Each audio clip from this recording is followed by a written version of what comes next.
Woohoo! MP the King Mobile picking Legends. up a new hero, Lancelot this time. Yes, and for me, this Lancelot is more of an MP the King hero alongside the Ling, the Fanny, as we've seen him in the previous tournaments. What do you think?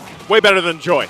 Yeah, I mean, for sure. I'm not knocking his Joy, okay? I don't like the hero in general in the current meta. And I haven't seen it be too successful. So, Lancelot, on the other hand, this is, yeah, more fitting, I would say, for MP the King, more fitting for the lineup that they brought to the table, too. And the Jawhead's done great, too. The way I look at it, Jawhead's been relatively good. They locked in a Hylos. Yeah. So this is probably the best draft that they're going to get with this. Now, can they execute it? I guess that's the question. Yeah, the first thing to do for Blacklist, obviously, is to really dominate the early game. This is a Harith going up against a Moskov, and we should expect Oheb to dominate up against a Moskov, especially since they have, as you mentioned, the Hylos and the Jawhead. That can actually... Speaking of Jawhead. There's the toss right into MP the King. Oh, Gwen, she's not going to be able to escape that. MP the King will grab the first blood. Great synergy there, I would say, with the toss. This is what we're saying.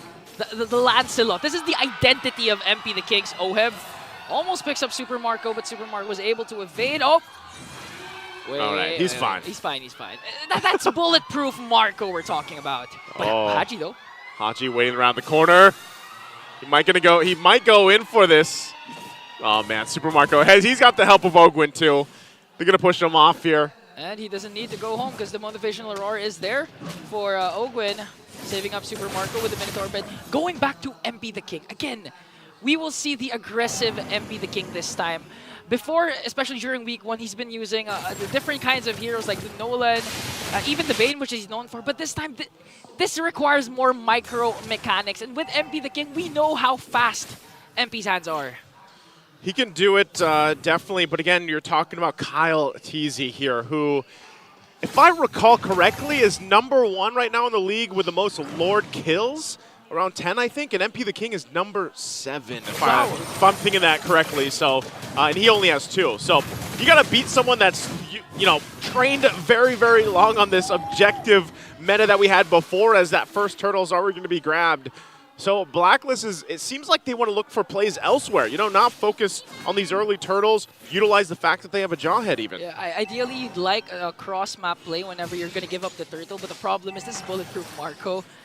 Whoa! Oh, there's a toss-up again. Everything in the kitchen sink thrown at Ogwin. This is what you want from Haji, the veteran with the Jawhead, when in fact this is actually his second role in the Season 14. But look at that, the Frigid Glacier will be casted, but still alive for Few. It was actually the Valentina. I forgot Few was using the Valentina. Yeah, I know. And he's going to take that ultimate, you know, most of the time here. I just think it's funny, too. We have a full packed house in here, and it feels like we're watching a thrill movie, like a thriller. With the screams that are going on here. Especially coming in from Kyle Teasy, you know.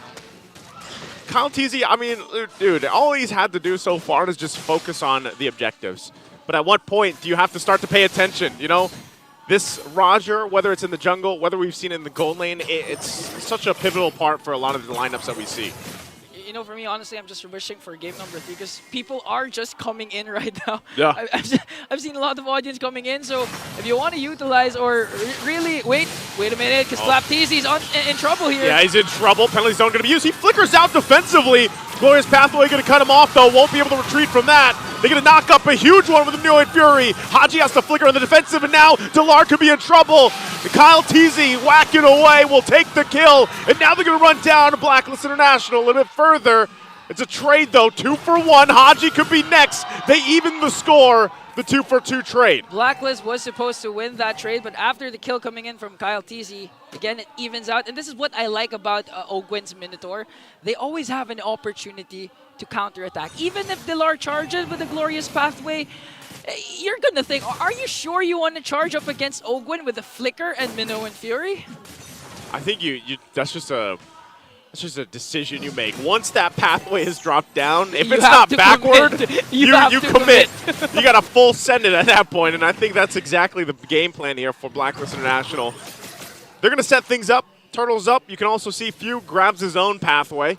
So we'll see which of these teams decides to use such a strong and valuable ultimate, especially around the objectives. Okay, so I think this time, no Blacklist wants to contest for this turtle, as 4 members again are here for both teams. But then again, we can't forget Super Marco has the Spear of Destruction, so anytime Bulletproof Marco can actually join in the fight.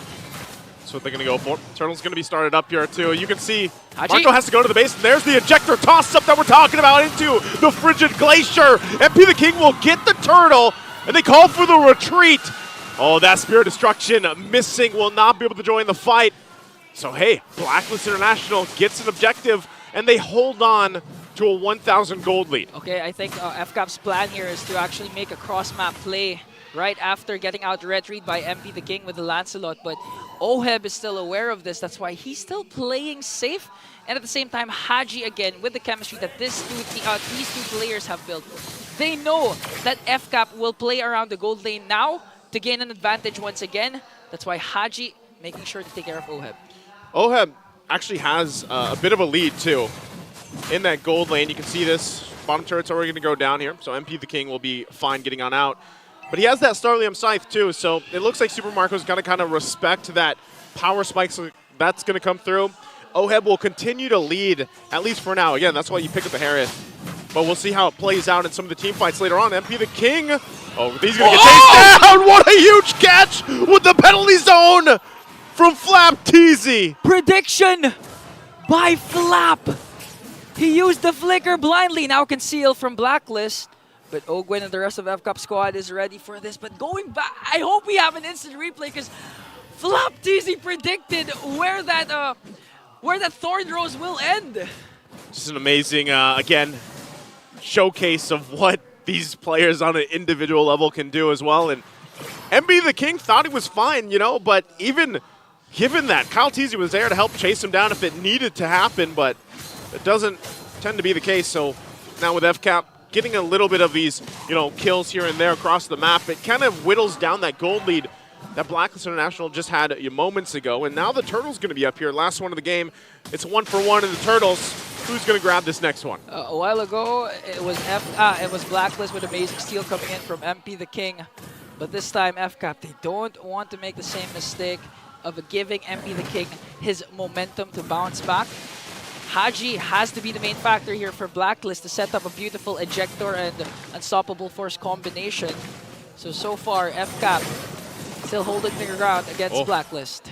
You see that 1v1 action going up top too. Ultimate drop. There's the ejector we're talking about. Into the combo once again. Their own glorious pathway going to set up. The Spear of Destruction doesn't connect to join the fight. And MP the King bobs and weaves through. We'll be able to find a 1-2 down for FCAP. Turtle still for the taking. Kyle Teasy holding it together. View on the backside, forcing MP the King back, but he can't catch up to him as he gets punished. And Kyle Teasy will get the objective. So once again, it's a trade for both teams. 3 kills for Blacklist for a turtle that they had to give up because of Fuse distraction. But is it worth it though for Falcon? I think at that point, that was the play that they wanted to do because we can't do anything else than just to secure the turtle. Well, let's go ahead and take a look at the replay here, brought to us by Infinix. And look at the replay.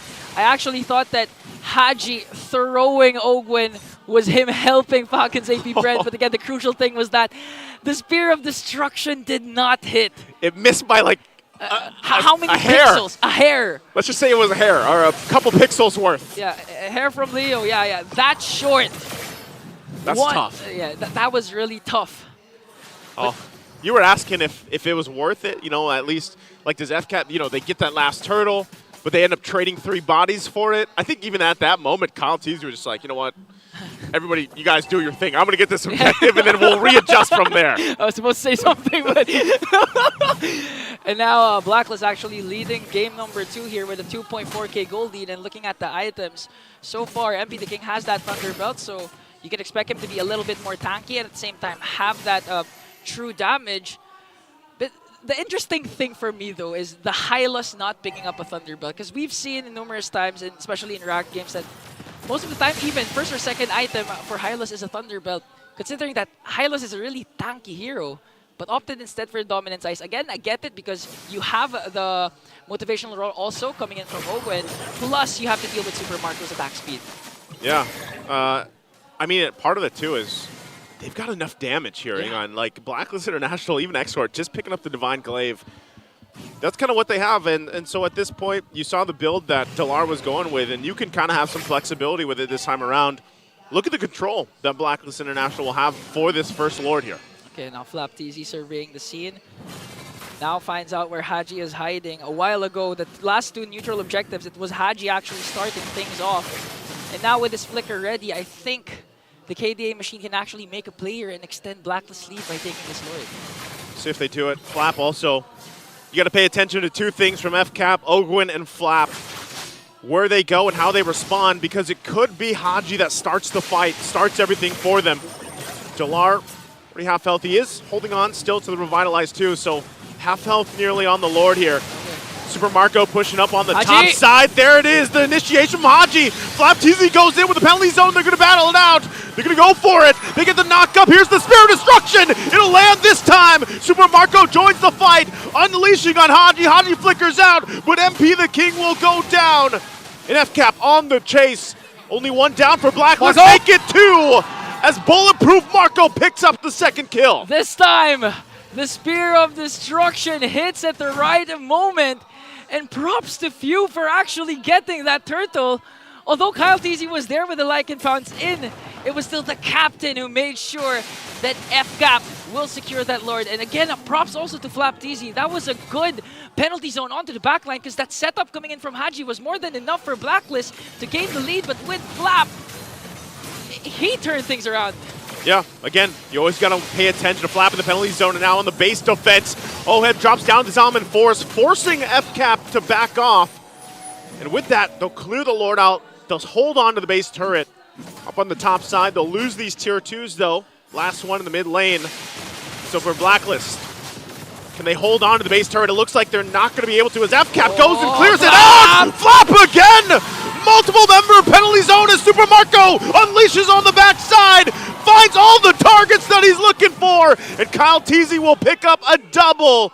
Great placements there from FCAP. That was value for the first Lord. They got 3 kills plus the inhibitor up at top. And now Falcon's AP Bren, when you thought Marco was just focusing on the tower, FlapTZ says, no, we want more action right now, and Few zoning out Haji here. It's going to be a huge, hard defense for Blacklist. They might actually punch this one in. Oheb waiting for the rest of the team to come up, but all the turrets going to be expended down.